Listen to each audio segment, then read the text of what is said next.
पूजनीय अभय चरणारविंद भक्तिवेदांत स्वामी प्रभुपाद द्वारा एतावत् उक्तो परराम तन्महाद्भुतं नभो लिंगमलिंगमीश्वरम् अहं च तस्मै महतां महीयसे शीर्ष्णावनां विदधेऽनुकंपितः।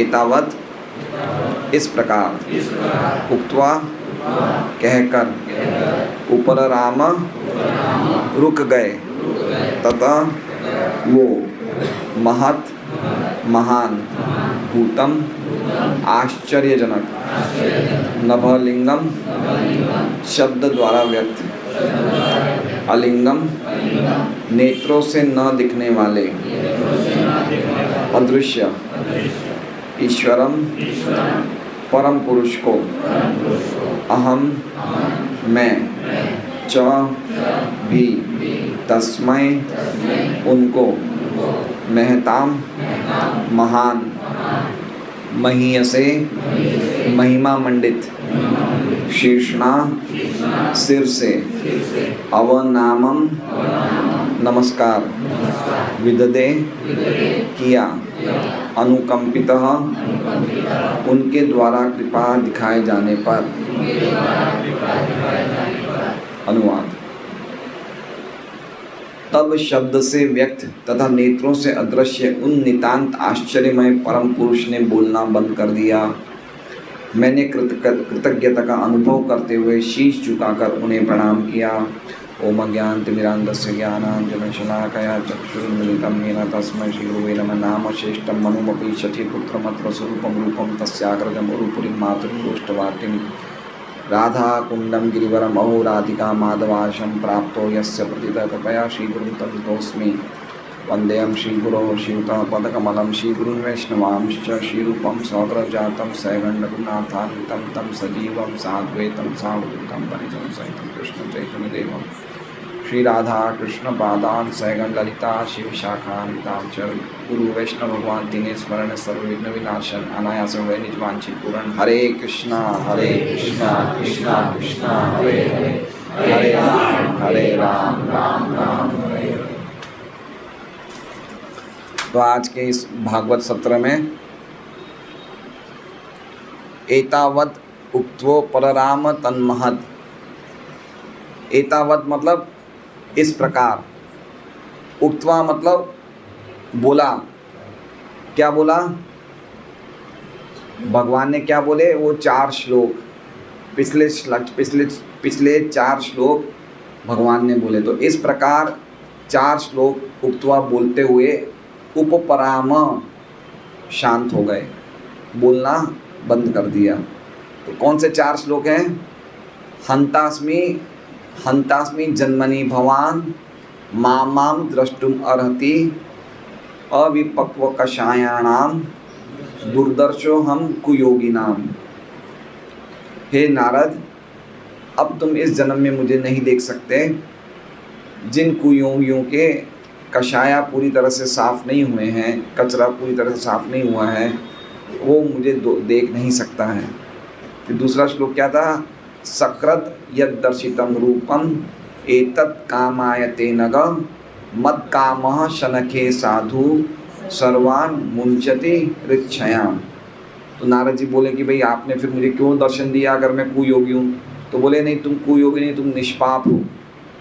तो फिर मुझे बार बार क्यों दर्शन नहीं दिए? सिर्फ एक बार ही क्यों दिए? क्योंकि मेरा नियम है कि मैं सिर्फ एक बार दर्शन देता हूँ तो मेरे लिए अनुराग उत्पन्न हो जाता है, और मेरे लिए जितनी ज़्यादा तुम्हारी लालसा बढ़ेगी उतनी ज़्यादा तुम्हारा जो हृदय का रोग है। हृदय का रोग क्या है मिश्र भगवान प्रभु? हैं भौतिक इच्छाएं, काम भावनाएं, कामुक इच्छाएं, विषय कामनाएं, ये हमारे हृदय का रोग है। ये क्या है? ये ऐसा हृदय का रोग है जो बाईपास सर्जरी से या एंजियोप्लास्ट से या सभी नलियों में 2-2 स्टेंट भी लगवा देंगे तो भी नहीं जाएगा। ये कैसे जाएगा? मत काम शनके साधु। जितना ज़्यादा हम भगवान की कामनाएं करेंगे, भगवान की सेवा में लगेंगे, जितना ज़्यादा हम भगवान की भक्ति में लगेंगे तो ये हृदय का रोग जाएगा। और उसके बाद कौन सा श्लोक बोलते? तीसरा श्लोक भगवान सत्सेवया दीर्घयापि जाता में दृढ़मति हित्वा अवद्यमं लोकम गंतुम मज्जनतामसि, कि हे नारद, आपने बहुत ही छोटे समय में अदीर्घयापी में परम सत्य की सेवा करके मेरे में बहुत दृढ़ मति प्राप्त कर ली है। और इस पश्चात हित्वा अद्यवमम लोकम, इस पश्चात आप इस अनवद्य लोक को हित्वा छोड़ के, या इस शरीर को छोड़ के, मज्जनताम गंतुम, मेरे पार्षद बनोगे। ठीक है। और उसके बाद कल वाले श्लोक में भगवान कहते हैं मतिर्मयि निबद्धेयम न विपश्येत करहिचित, कि मेरे में जो मति बंधी हुई है, निबद्धेयम मतलब जो बंध गई है प्रेम की डोरी द्वारा, न विपद्येत करहिचित, वो कभी भी अलग नहीं होगी। पहला आशीर्वाद दे दिया, मति कभी भी तुम्हारी विनष्ट नहीं होगी, कभी भी तुमसे अलग नहीं होगी। और दूसरा आशीर्वाद क्या दिया, प्रजा सर्गे निरोधेपि स्मृतिश्च मद अनुग्रहात्, कि सृष्टि के समय में और संहार के समय में भी, प्रलय के समय में भी तुम्हारी स्मृति मेरी कृपा से बनी हुई रहेगी। इसलिए नारद जी को पिछले जन्म में, ब्रह्मा जी के पिछले दिन में क्या हुआ था, वो सब स्मृति उनकी बनी हुई थी। ठीक है। ये चार श्लोक भगवान ने बोला। इस प्रकार बोलते हुए उपपराम, वो शांत हो गए, बोलना बंद हो गए। वो वहाँ से चले नहीं गए, खाली बोलना बंद किया। ठीक है। उपपराम, तन मतलब वो कौन, वो महद्भूतम, भगवान का एक नाम है महद्भूतम। किनका नाम है, भगवान का नाम है महद्भूतम, मतलब महाआश्चर्यमय। महाआश्चर्यमय मतलब महद्भूतम का अर्थ है कि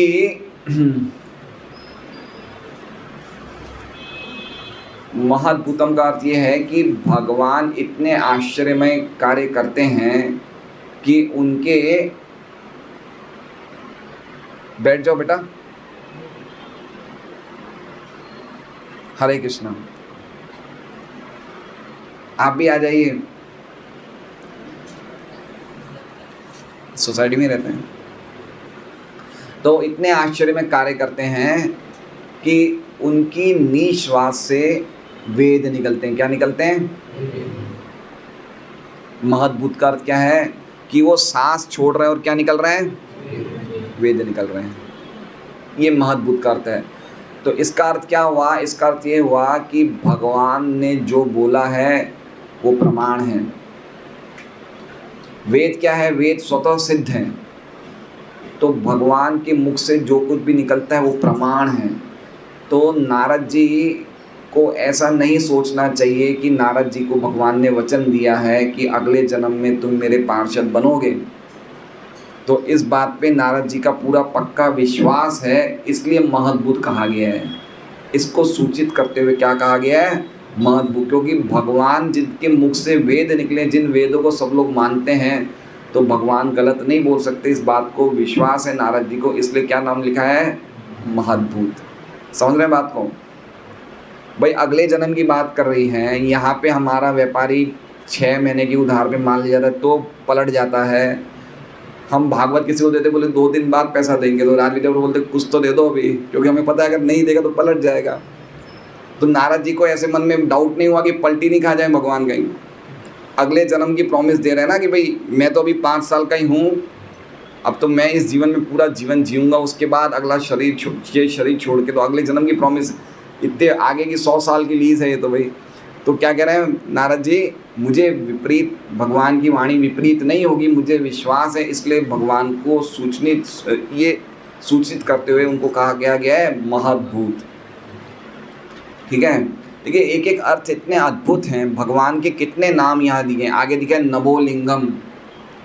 नभोलिंगम मतलब, लिंग मतलब रूप, जिनका रूप, नभ मतलब आकाश, जिनका रूप आकाश में शब्द के द्वारा व्याप्त है। लिंग मतलब जिनकी उपस्थिति या जिनका चिन्ह आकाश में है। कैसे, शब्द के रूप में। समझ रहे हैं बात को। उनका रूप आकाश में है, लेकिन किसके द्वारा है, शब्द के द्वारा व्याप्त है वो रूप। नभ मतलब आकाश। आकाश कहाँ पे है? आकाश कहाँ पे है बताइए जरूर। आकाश कहाँ है? ऊपर है। और कोई जवाब देना चाहते हैं?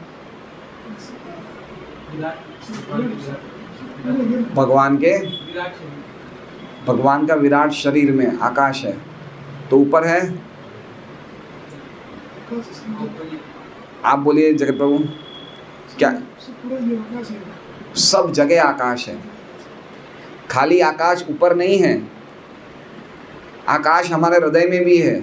हम बोलते हैं ना हृदय आकाश, ये सुना है शब्दों, स्काई ऑफ द हार्ट। आकाश हमारे हृदय में भी है। आकाश सब जगह है, आकाश खाली ऊपर नहीं है। गीता जी में 13वें अध्याय का first last second last third last श्लोक, उसमें लिखा है यथा सर्वगतम सौक्ष्म्यात् आकाशम नोपलिप्यते। आकाश क्या है? सर्वगत है, सब जगह व्याप्त है आकाश। तो उसी तरह से भगवान आकाश में शब्द के लिंग में सब जगह व्याप्त हैं। नभो लिंगम, देखिए कितने अद्भुत नाम हैं भगवान के, है ना। जैसे मान लीजिए अभी एक समझिए बात को, हमारे मुख से जब कोई शब्द निकलता है, ध्यान से समझिए, तो वो आकाश में फैल जाता है, वो ख़त्म नहीं होता है, वो आकाश में रह जाता यहीं पे। जैसे मान लीजिए अभी हम भागवतम क्लास कर रहे हैं, श्रवण कीर्तन कर रहे हैं, तो ये जो शब्द निकल रहे हैं, जो भागवत के शब्द निकल रहे हैं, ये क्या है? ये यहाँ इस रूम में व्याप्त हैं। तो इस रूम का माहौल, इस रूम का जो एनवायरनमेंट है, वाइब्रेशन है, वो बिल्कुल प्योर है। समझ रहे हैं?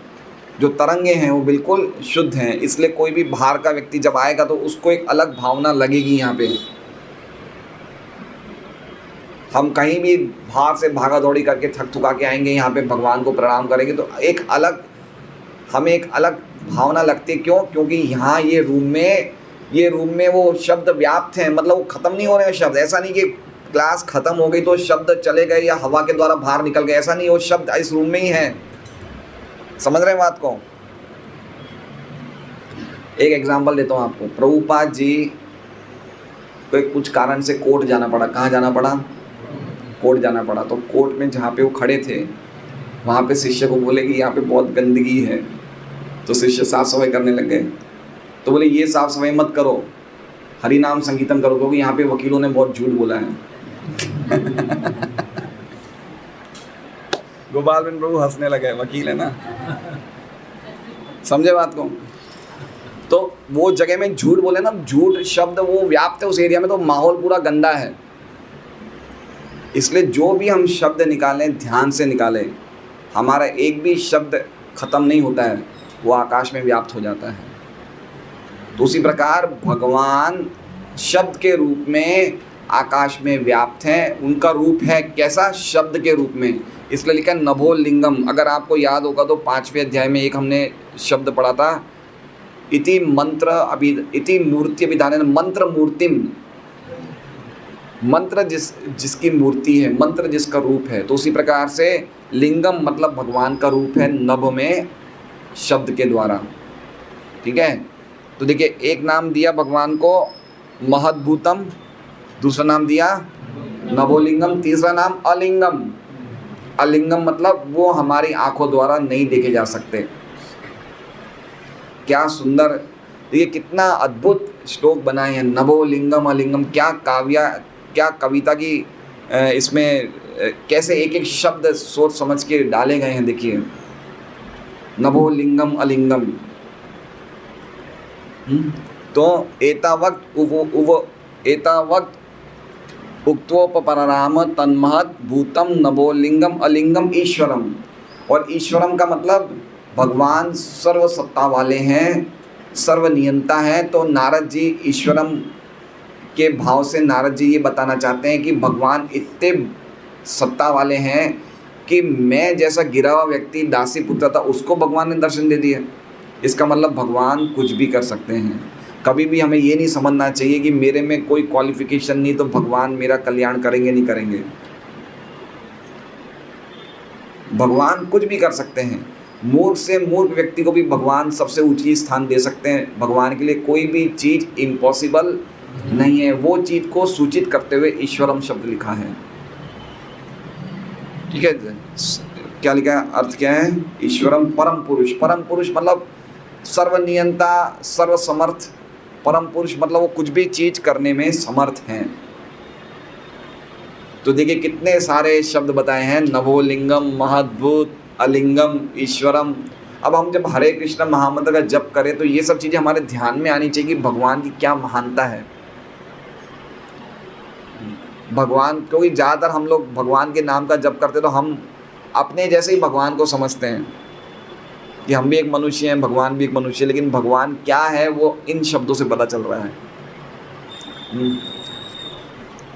तो ये इस प्रकार ऐसे भगवान जो महद्भुत हैं, जो नभोलिंगम हैं, जो अलिंगम हैं, जो ईश्वरम है, वो बोलते बोलते चुप हो गए। फिर क्या हुआ?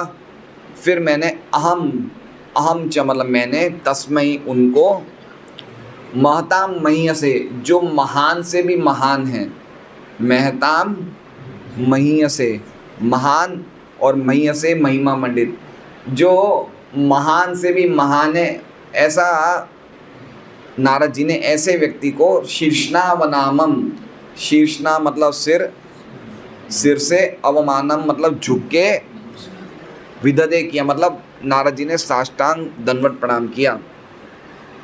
और करते करते क्या किया? विददे अनुकंपिता, और उनकी कृपा की कृतज्ञता को स्वीकार किया। अनुकंपा महसूस हुई प्रणाम करते समय।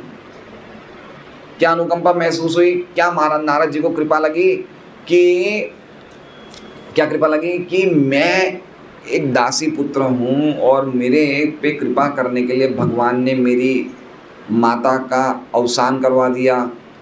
भगवान ने 4 महीने में ही मुझे दर्शन दे दिए, और दर्शन देने के बाद अब भगवान मेरे से बात कर रहे हैं, और अब भगवान ने मुझे वचन दिया है कि मुझे अगले जन्म में उनका पार्षद। तो ये कृपा महसूस कर रहे नारद जी, और कितने महान है भगवान, और प्रणाम किया ऐसी कृपा से। देखा क्या अद्भुत श्लोक है ये। पॉइंट ये कहने का है कि हर भक्त को भगवान के लिए, भगवान के प्रति हमेशा कृतज्ञता होनी चाहिए। अनुकंपा, भगवान हम पे हर समय अनुकंपा कर रहे हैं, ये भावना हम सब भक्तों में होनी चाहिए। कभी भी कंप्लेन की भावना नहीं होनी चाहिए। पॉइंट समझ रहे हैं? क्योंकि कंप्लेन की भावना मतलब शिकायत, फरियाद, मतलब भक्ति करते करते भी हमारे में भावना आ जाती है कि मेरे साथ ऐसा क्यों हो गया, मेरे साथ ऐसा क्यों हुआ। आती कभी कभी भावना, ऐसी बीमारी क्यों आ गई, बच्चे नालायक क्यों निकल गए, हमारे घर में और कोई क्यों मेरी बात नहीं सुनता है। बहुत सारे टॉपिक्स हैं, नुकसान हो गया, ये हो गया, वो हो गया। तो अनुकंपा महसूस करना चाहिए कि हम लोग इतने गिरे हुए हैं फिर भी भगवान की भक्ति कर रहे हैं। ये एक अनुकंपा का पॉइंट ये हो सकता है हमारे लिए कि आज देखो मैं अपनी बिल्डिंग में रहता हूँ, मैं गंगा सागर में रहता हूँ, लेकिन मैं ही भक्ति कर रहा हूँ, बाकी सब नहीं कर रहे। भगवान ने कितनी कृपा करी मेरे पे। ये अनुकंपा का पॉइंट है नहीं है।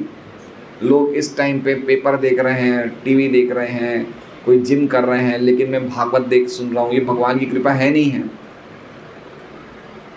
सबसे अच्छी अनुकंपा है रात को अच्छी नींद आई, सुबह उठ गए अच्छे फ्रेश, ये भी भगवान की कृपा है नहीं है। मान लो एक दिन नींद नहीं आए तो कैसे भक्ति होगी। भक्त को क्या चाहिए? कुछ सोने को मिल जाए 6 घंटा, अच्छा प्रसाद मिल जाए, और क्या चाहिए भक्तों को, है? तो ये अनुकंपा है नहीं है ये। तो ऐसे अनुकंपा माननी चाहिए। अनुकंपा भक्तों को उस हिसाब से नहीं माननी चाहिए कि भगवान ने मुझे इतना अच्छा घर दिया है, इतना पैसा दिया है। ये अनुकंपा मानते हुए और भक्ति करनी चाहिए। वो अनुकंपा माननी चाहिए कि भगवान ने मुझे समय दिया भक्ति करने के लिए। मतलब अगर हम पे कुछ भौतिक सुख आ रहे हो तो और ज़्यादा खुश होकर और भक्ति करनी चाहिए, भगवान की कृपा से मिल रहा है। और अगर दुख आ रहे हो तो ये समझना चाहिए कि मैं गंभीर नहीं हूँ भक्ति में, इसलिए भगवान मुझे गंभीर बनाना चाहते हैं, तो भगवान की और ज़्यादा कृपा है। तो भगवान मुझे इस जगत का नग्न तस्वीर बताना चाहते हैं, इसलिए मेरे पे दुख दिया है, इसलिए भगवान की बहुत विशेष कृपा है। अभी मान लीजिए जैसे राजा अंग थे चौथे स्कंद में भागवत में, अंग के बेटे कौन थे? वेण।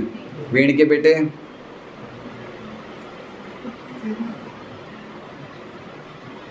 बेटे कौन थे? नारायण, पृथु महाराज। तो राजा अंग इतने पुण्यशाली राजा थे और उनके बेटा जब ये वेण हुआ तो इतना क्रूर था इनका ये बेटा कि इनका बेटा चलते चलते व्यक्ति को मार देता था। इतना क्रूर था, मतलब लोग डरते थे उसको, वेण को रास्ते में देखते थे, लोग अपने घरों में घुस जाते थे। तो अंग बड़े चिंतित थे और इतना परेशान थे कि मेरा बेटा ऐसा निकल गया, एकमात्र बेटा ऐसा निकल गया। तो एक दिन रात को सोए, अगले दिन तो घर छोड़ के चले गए। तो प्रभुपाद जी तात्पर्य में लिखते हैं कि ये भगवान ने कृपा करी कि ऐसा बेटा दिया जिससे कि उनको वैराग्य हो गया, छोड़ के चले गए। तो वैराग्य नहीं होता है। हम जैसे कल क्या कहा था, हमारे परिवार वालों की अपनी टोली बना रखी है, बोला था ना, वैराग्य नहीं आता है, हम उस टोली में ही रहते हैं। हमने अपने एक टोली बना दी है, अपने पिता बेटा बाप तो पोता पोती दोहिता धोइती टोली है हमारी,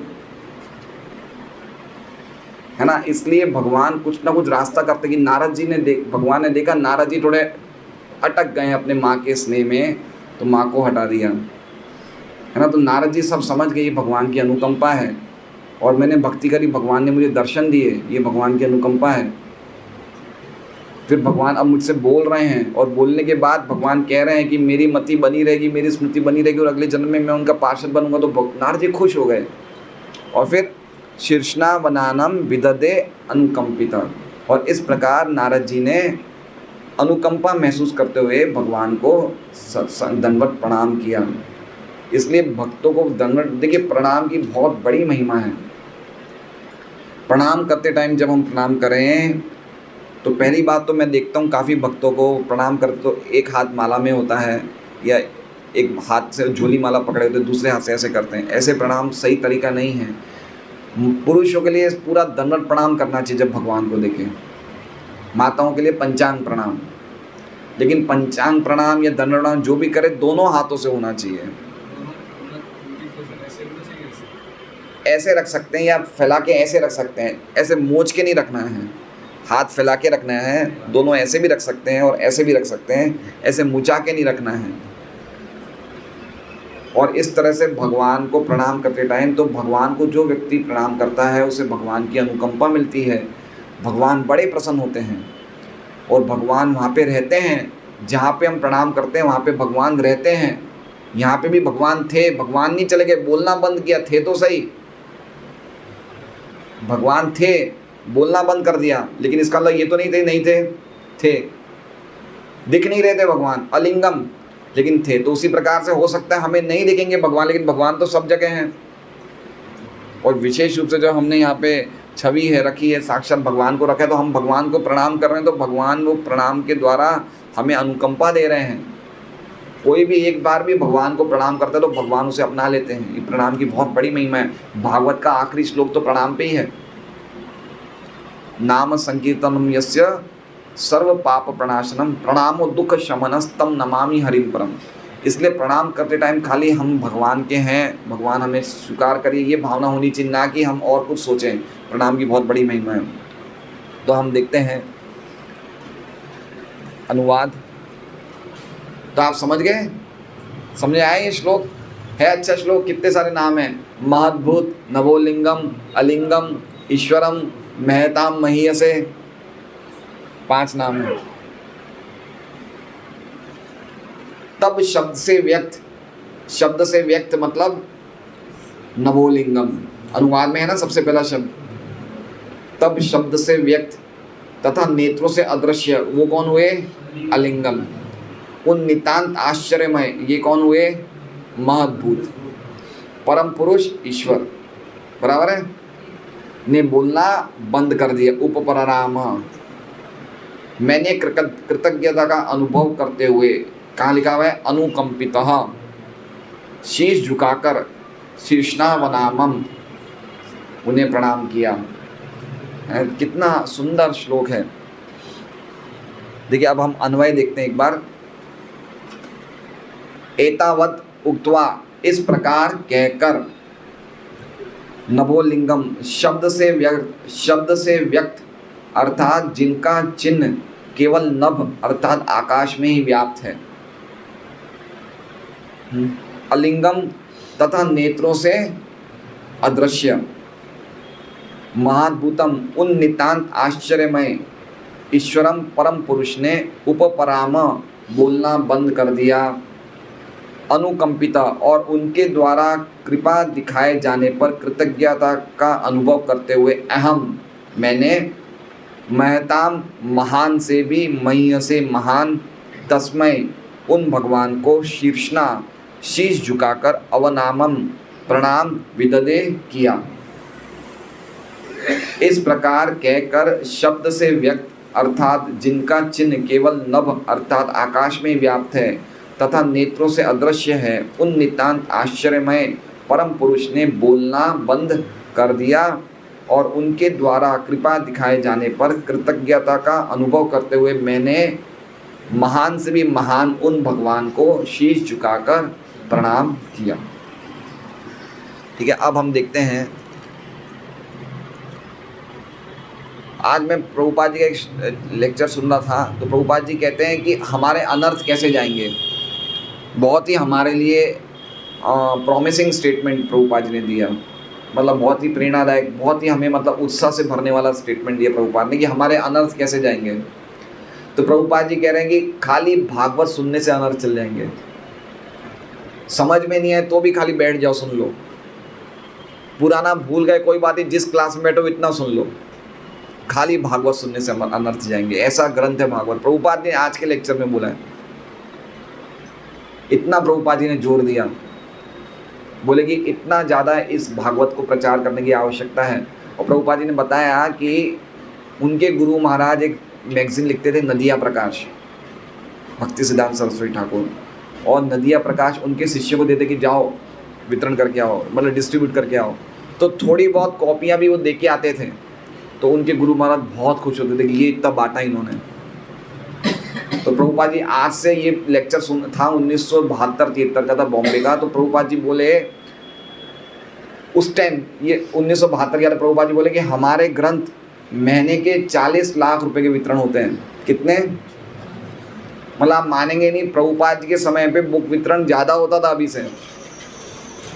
इतना वितरण, 40 लाख, आज से 50 साल पहले क्या कीमत होगी 40 लाख की, क्या लगता है आपको? कितनी बड़ी कीमत थी 40 लाख की। अच्छा खासा बंगला बन जाता था 1 लाख में। वो इस्कॉन जुहू की ज़मीन जो खरीदी थी, 10-20 हज़ार गज ज़मीन है, कितने में खरीदी पता है? 12 लाख में। 12 लाख में आजकल फ्लैट नहीं मिलता है। 20 हज़ार गज जो इस्कॉन जुहू में मंदिर आप लोगों ने देखा होगा, 12 लाख में खरीदी थी वो खाली। क्या कीमत थी उस टाइम। तो 40 लाख पूरे, मतलब पूरे इस्कॉन की दुनिया की सेल खाली बुक्स की महीने की 40 लाख होती थी। कितनी बड़ी सेल थी। तो प्रभुपाद जी इतना जोर देते हैं कि भागवत का प्रचार करो करो करो, इतना जोर देते थे। इसलिए हम लोग को समझना चाहिए, 2 चीज़ बहुत इंपॉर्टेंट है, नाम संकीर्तन, नगर संकीर्तन और एक ग्रंथ वितरण। जैसे इसमें लिखा है नभोलिंगम, हम कोई बिल्डिंग में जाते हैं और हमारे कितने वर्किंग डे में तो खाली 4-5 भक्त कीर्तन करते हैं। अगर 4-5 भक्त के बदले अगर 15-20-25 भक्त कीर्तन करें तो कितनी दिव्य ध्वनि होगी। और सब भक्त गा रहे हैं, जो 16 माला कर रहे हैं, 4 नियमों का पालन कर रहे हैं, तो उस बिल्डिंग में कितना अद्भुत, वो जो शब्द निकल गए उस बिल्डिंग में हमेशा रहेंगे। अभी तो हमने पढ़ा नभोलिंगम, वो हमेशा व्याप्त रहेंगे, वो कभी नहीं जाएंगे, खराब नहीं जाएंगे। पूरा माहौल शुभ होता है। किसी को भी हम ग्रंथ दे रहे हैं, इसलिए कितना जोर दे रहे हैं प्रभुपाद जी इस पे, ग्रंथ वितरण पे। बोले मेरे गुरु महाराज ने बोला था मुझे, प्रभुपाद जी बोले लेक्चर में, मेरे गुरु महाराज ने बोला था कि जब भी तुम्हें पैसे मिले तुम ग्रंथों को छापो और वितरण करो, जब भी तुम्हें पैसे मिले। इसलिए बहुत ज़रूरी है ये। तो विश्वनाथ चक्रवर्ती ठाकुर क्या कह रहे हैं? महद्भूतम भगवान का एक नाम है जो नपुंसक लिंग में है, समझ रहे हैं। जैसे देखिए, एक होता है मोहिनी अवतार भगवान का, ये कौन सा लिंग है? स्त्रीलिंग है। राम कृष्ण ये सब कौन से लिंग है? पुल्लिंग है, पुल्लिंग है। लेकिन महद्भूतम क्या है? ये ना पुल्लिंग है ना स्त्रीलिंग है, ठीक है।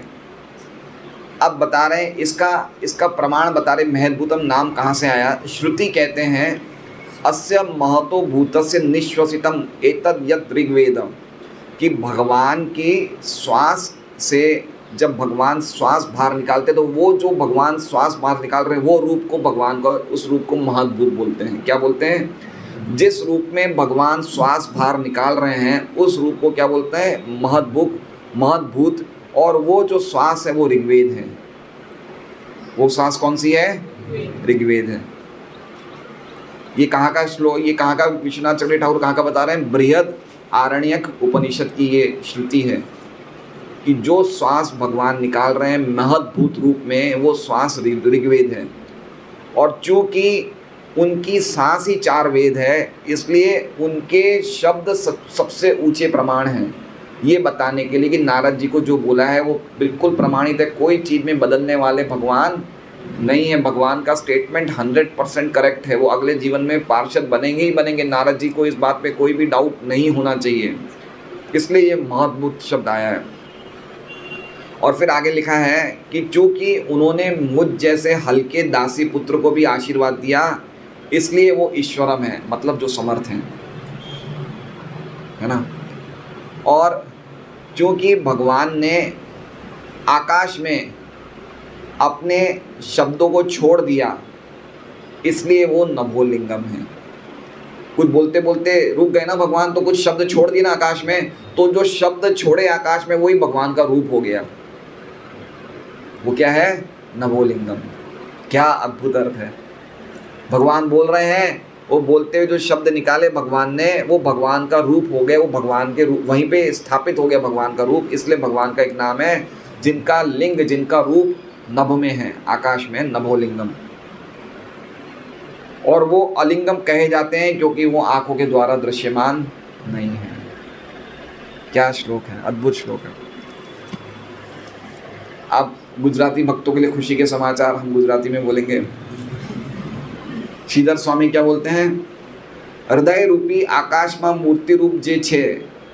हृदय रूपी आकाश, मैंने बोला ना कि आकाश, हृदय में भी आकाश है। आकाश सब जगह है। देखिए, हम बोलते हैं ना भूमि, जल, अग्नि, वायु, आकाश, तो जितनी चीज़ जो सूक्ष्म होती है वो सब जगह व्याप्त है। वायु से भी ज़्यादा सूक्ष्म आकाश है। आकाश हमें दिखता नहीं, हमें लगता है वो आकाश है, लेकिन आकाश सब जगह है ना। तो ये समझना चाहिए। हृदय रूपी आकाश में जो मूर्ति रूप छे तेवा अदृश्य अर्थात ओळखी शकाय तेवा लिंग वगरना। अब इसमें श्रीधर स्वामी कह रहे हैं अलिंगम का एक अर्थ बता रहे हैं, जिनकी प्राकृत मूर्ति नहीं है, जिनका कोई भौतिक रूप नहीं है, उसका अर्थ क्या हुआ? अलिंगम।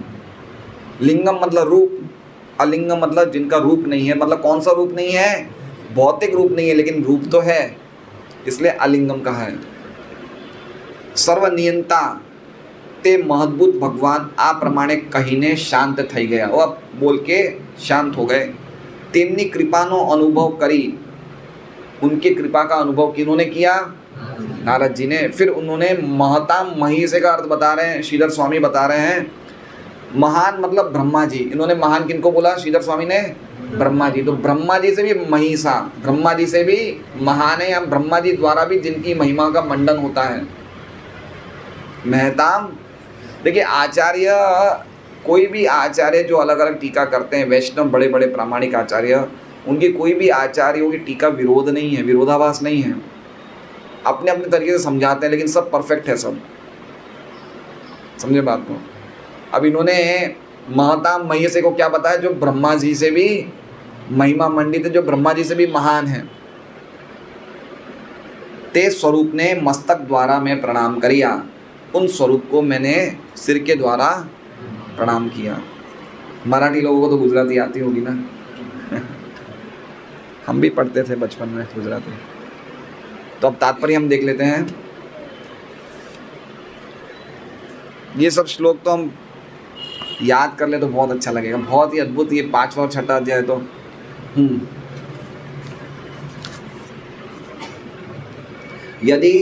यदि भगवान केवल सुनाई पड़े दिखे नहीं तो इसमें कोई अंतर नहीं पड़ता। क्या कह रहा है? यदि भगवान सुनाई पड़े दिखे नहीं तो इसमें कोई अंतर, मतलब हमें ज़्यादा देखने की इच्छा नहीं रखनी चाहिए। पॉइंट समझ रहे हैं बात को? बहुत लोग बोलते हैं आपने भगवान के दर्शन किए क्या, इतने माला करते हो, किए क्या दर्शन? ऐसी बातें हम लोग को मन में ऐसा नहीं होना चाहिए कि मैं इतने टाइम से भजन कर करके पागल हो गया, भगवान क्यों नहीं दिख रहे हैं। ऐसी भावना भक्तों में नहीं होनी चाहिए। ज़्यादा देखने की इच्छा नहीं रखनी चाहिए, क्योंकि सुनना और देखने में कोई अंतर। दुर्योधन ने भी देखा था ना, शिशुपाल ने भी देखा था, भक्त बन गए क्या? देखा था लेकिन सुना नहीं था। ना वो सुनना इंटरेस्टेड थे, ना उनके बारे में सुनना चाहते थे, ना उनसे सुनना चाहते थे भगवान से। तो खाली देखना काफ़ी नहीं है। इसलिए प्रभुपाद जी कह रहे हैं कि देखने से या सुनने से कोई अंतर नहीं पड़ता है। मेन बात है सेवा करना है। मेन बात क्या है? सेवा ही देखना है। कुछ श्लोकों के पहले हमने पढ़ा था, कौन सा श्लोक था मुझे याद नहीं आ रहा है, जिसमें हम भगवान की सेवा कर रहे हैं, मतलब हम भगवान का दर्शन कर रहे हैं। याद आया था? कुछ तात्पर्य में लिखा था प्रभुपाद जी ने, 4-5 श्लोकों के पहले था। तो पॉइंट ये है कि हमें अगर मान लो हम भगवान के धाम भी चले जाएंगे तो भगवान के दर्शन भी करेंगे तो वहाँ भी तो हमें सेवा ही तो करनी है। तो मेन बात है हमारा सेवा का भावना हमें जगानी है। पॉइंट ये है। इसलिए कोई अंतर नहीं पड़ता है अगर हम देखें, खाली सुनाई पड़े और दिखे नहीं तो। एक और चीज़ याद है, जैसे अभी नारद जी को सुनाई दिए शब्द, किसी और को भी सुनाई दिए थे, याद है? किनको? यही दूसरे स्कंद में।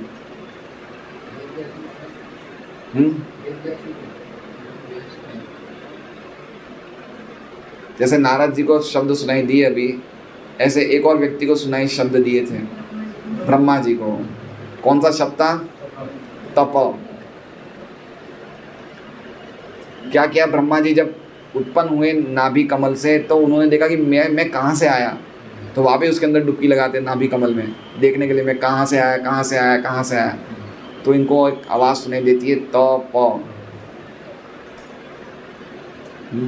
तो ब्रह्मा जी इस प्रकार से। और हम जब देखते हैं, जब भी ब्रह्मा जी के पास कंप्लेन आती है, तो ब्रह्मा जी कंप्लेन, कोई देवतागण कंप्लेन लाते हैं जो देवताओं से भी नहीं मैनेज होती है, तो ब्रह्मा जी उनको साथ में जाते हैं क्षीर सागर में, और क्षीर सागर में खड़े होकर एक किनारे पे, भगवान दिखते नहीं हैं उन्हें, खाली अपनी प्रार्थनाएं सुनाते हैं और उस द्वारा भगवान सुन लेते हैं उनकी बात।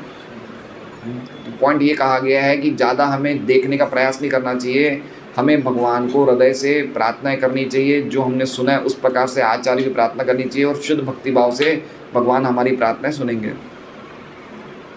तो इसमें कोई अंतर नहीं पड़ता। श्री भगवान ने अपने श्वास से चारों वेद उत्पन्न किए, उनमें वेदों के दिव्य उच्चारण से। अब ये कहाँ लिखा है चारों वेद उत्पन्न किए? प्रभुपाद जी लिख रहे हैं ना, कहाँ लिखा है ये? हैं? ये श्लोक में कहाँ लिखा है चारों वेद उत्पन्न किए?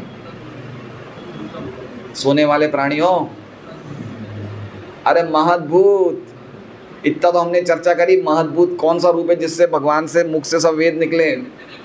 तो प्रभुपाद जी तात्पर्य में लिखे हैं ना। 8:45 तो बजे, इतनी जल्दी आप लोग कैसे डाउन हो गए आज? कि 9:15 बजते तो समझता भाई अब तो ज़्यादा लिमिट क्रॉस कर रहे हो आप, अभी तो 8:45 बजे। तो ये लिखा है श्री भगवान ने अपने श्वास से चारों वेद उत्पन्न किए।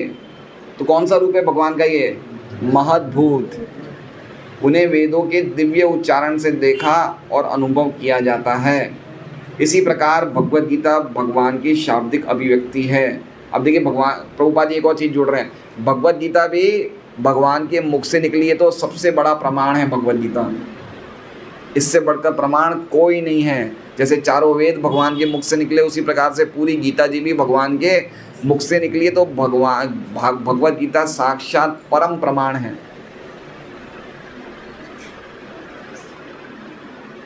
भगवान की शाब्दिक अभिव्यक्ति है, और इनमें तथा इनके स्वरूप में कोई अंतर नहीं है। भगवान में और भगवद गीता में कोई भी प्रकार का अंतर नहीं है। ये देखिए, ये कुछ ये सब ये सब पॉइंट्स है ना, हमें समझना चाहिए।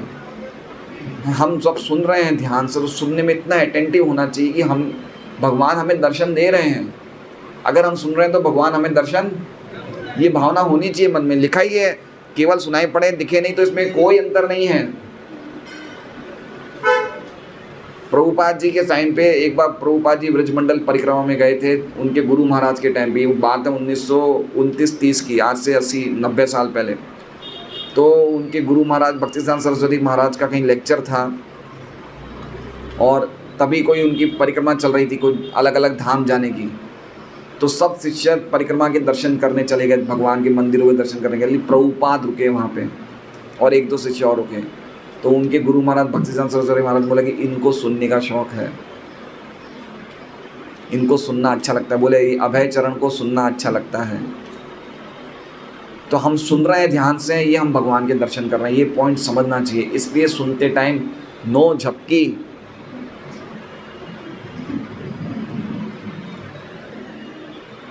काश चाय होती तो हम चाय रखते प्रसाद में, सब फ्रेश हो जाते हैं।